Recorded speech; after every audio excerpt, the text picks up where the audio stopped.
Exploring whether the number of teaching staff in Clare has kept pace with the increase in children enrolled in our schools, because post-primary enrolment in Clare has jumped from 8,660 students in 2020 to 9,583 at the end of last year. That's an increase of 10.6%. So has this been reflected in teaching resources and quality of education, or are our students in increasingly oversized classrooms? To explore this, I'm joined by Principal at Mary Immaculate Secondary School in Lisdoonvarna, Mona Hynes, and also the Mara Fianna Fáil councillor Pat Hayes is on the chair of the Board of Management at Scariff Community College as well. And I might start with yourself, Mona. Enrolment at post-primary level in Clare has risen significantly in recent years. How stark is that increase when you look at it on the ground? Well, morning, Alan. How are you? Morning, Pat, and thanks for having me on. Well, in short, I suppose it can be stark. Enrolment in Clare post-primary schools has increased sharply since 2020, as you said, and staffing allocations have not yet risen, I suppose, quite like the same pace. And the reason for this difficulty is that, staffing models in education are calculated on the previous year's enrolment, and this, can create a time lag there for schools experiencing rapid growth in particular, and it means that we're effectively educating, significantly more students, sometimes with staffing structures designed for smaller cohorts. But I suppose on saying that as well, just looking at the trends and the figures, national data and projections actually now suggest that post-primary enrolment is actually, at a peak and will, gradually decline in future years. But, on saying that, schools are still dealing with the very real and immediate pressure of, large year groups already within the system, that, the short-term pressure is not fully reflected in staffing models. And Pat, is it a similar picture at Scariff Community College? What can you tell us?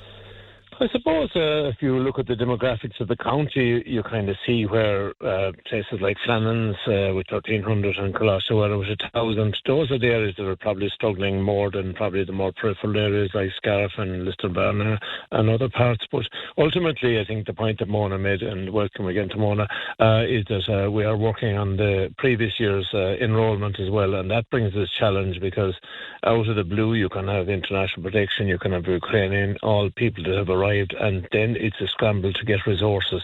I think that is the challenge. I think sometimes, I suppose, we don't actually look at the stats and the facts enough to really plan in advance. We're always reactive in some degree in this country to a lot of things, and I think education is really the important thing. But in saying that, there are a lot of resources being put into the system as well, with special needs units and allocating extra hours as well are coming on board big time, more than probably ever before. But I think it's always a challenge, and I think the growing population, and particularly the urban areas, is really bringing a challenge to the teaching hours as well. Mona, that's example of working on previous years' enrolment is, and Pat is right, and it was even something that was raised on the show last week in relation to other matters in this country that were very reactive rather than proactive. Is there no way at all of, and I take Pat's point that suddenly I don't know where you could end up, with international protection applicants and so on, but is there no possible way to have some level of projection as to how many students you'll have the following year? Like, even if it's not entirely accurate, if you can get somewhere near to knowing that you will have a certain increase, and even if it's one or two out, you'll still have more resources than you would have had. Well, the department does, request projection figures around this time of year, and this time of year is a very busy time in secondary schools, projecting and trying to, put together your timetable for next year, with the initial allocation that is given to schools around this time for the following year. And I suppose in areas, let's say, and I know Pat mentioned their EAL, in fairness to the department, they are, responsive, let's say mid-year when you have students arriving, to, give additional, let's say, part-time hours towards EAL students. So that system, in fairness, does work very well, and they plan to the best of their ability. But sometimes with sharp increases, you are stretched. And that can have, an impact, in particularly on, your classes. Obviously, your classes are bigger on the ground. And the challenge really is with the specialist subjects. Science labs, for example, they're capped at 24 students for health and safety reasons. Additionally, with home economics, art and DCG, and they often require even smaller numbers than that, depending on room capacity. So it can limit students' access to certain subjects from the outset. And, and the bigger, longer road ahead, it can sometimes narrow, pathways for students in particular fields. So, the impact, yes, it's a struggle at the beginning and can have kind of a lasting impact too. But the department has a system which it has in place for many, many, many years. It certainly does its best to meet, the needs, and particularly Pat mentioned there SEN. And also there was an increase in capitation funding. I know it went from, I think it was 386 to 406. It's €20, but still an increase. Obviously, we would like to see more into the future. And in particularly in SEN, you have 3 billion there, or 3 million, investment in SEN, over 400 new special classes. And I suppose the idea around that is like that students within their community, have equity, and they're able to, go to the particular secondary school of their choosing, and it will have a special class there available to them. Also the increase in SNA posts. Everything is kind of, doing its best. However, it is a stretch. It is a struggle. And in leadership and trying to, timetable this time of year, there are a lot of pressures. Okay, Pat, as Mona says, it is a stretch. There wasn't increased the capitation grant, but as Mona says, could be a bit more. And we're particularly concerned, with students potentially missing out on individual attention or supports, or perhaps even students with additional needs not being sufficiently or adequately supported. Back to my point that I was making to Mona, is there any way that a certain level of projection could be brought into this rather than always working off the previous year's enrolment? Do you think that, whilst it might not be entirely accurate, because as you say, sudden events can happen and then you end up with more students, but that you'll have a better sense, you'll be closer to the actual number you'll end up with the following year?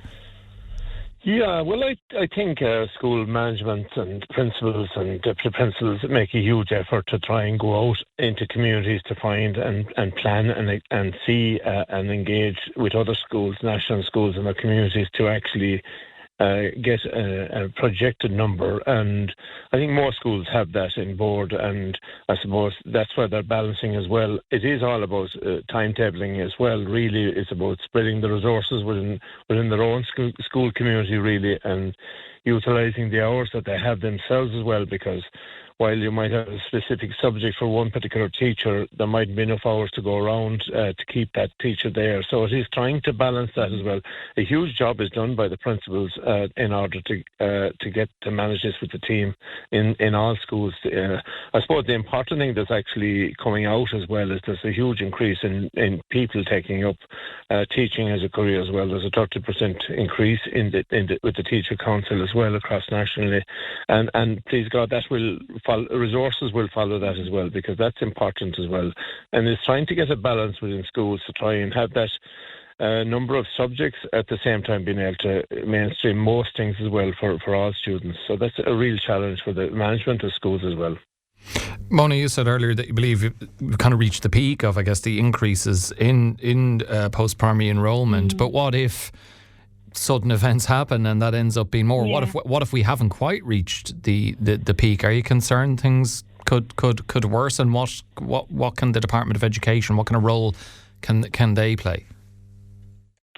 Well, as we know, the world is changes so rapidly, and we never know really what's around the corner. And I suppose here in Lisdoonvarna we have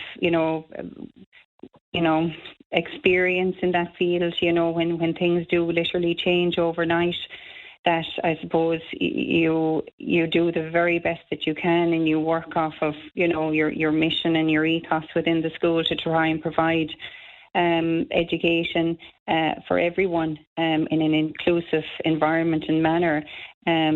So it's, I suppose, communication with the department, looking in particular, in our context, the EAL provision there, and keeping that, all the additional appeals and applications, your curricular concession appeals, everything. I mean, there's a huge amount of administration in ensuring that you have real-time information for the department at every turn and corner, really, and that they are as responsive as they can be to provide for you. But as Pat outlined, it is a huge role now, and I suppose there is an acknowledgement as well with the increase of the cap on deputy principal allocation. Let's say, for example, regardless of how, whatever size your school is, that it wouldn't go any lower than a 0.75 allocation. And that's a real acknowledgement, to trying to support school leaders within schools to try and manage the unexpected. But final word to you, Pat. I mean, what more can be done, or what would you like to see happen so that, certainly with regards to education, at least, if not in other areas of Irish life, we're more proactive and less reactive? What do you think the department could be doing that maybe they aren't doing or not doing enough of presently? I suppose if you look at issues like very much pre-planning in advance, the census and the county development plans and all those, gives a real insight into where population trends and all that. I think there needs to be, I suppose, far more engagement really with local resources. I think the ETBs, the Education Training Boards here in Clare, Limerick, does a fantastic job as well in support and trying to get to those stats and facts as well. I think sometimes, I suppose, I would think that education, in a way, I think the resources are starting to pour into degree into second level education. I think that is important as well. I think the department, I suppose, could be more reactive at times where schools need extra resources and maybe out of the blue extra students arrive. And some schools then are overburdened because they have a huge waiting list as well, and maybe resources don't go to places like that.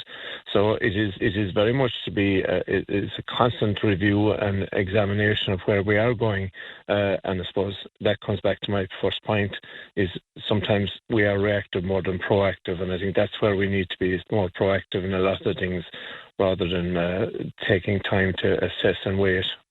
Okay, we'll leave that one there for the moment, but my thanks to both of you for joining us on Morning Focus to discuss it further.